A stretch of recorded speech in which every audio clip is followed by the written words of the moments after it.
The Minnelusa area is one of Omaha's oldest neighborhoods. This wide boulevard is usually pretty quiet, but last night, things got pretty loud. Around 7:30 last night, Craig Liscombe was in his front room reading to his children. His story was interrupted by the sound of gunfire.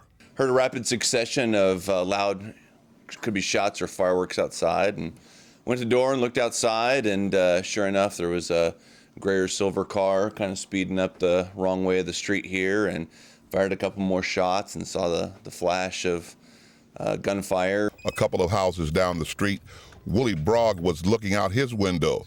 He heard the same noise. It almost sounded like fireworks going off. There was a few slow shots, and then all of a sudden, rapid fire like it was fully automatic. Police took over the neighborhood. Flashing lights and yellow tape decorated Minnelusa Boulevard.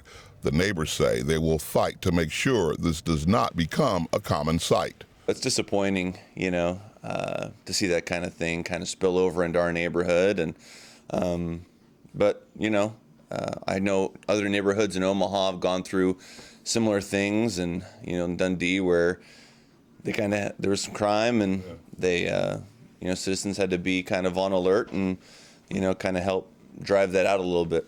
It's a wonderful neighborhood, and there's kids up and down the street. We're not too far really from a school, and that's kind of the scary part is something like this happen with God forbid some of these something happens to one of these kids. With photographer Mike Plews, John Chapman, WOWT 6 News.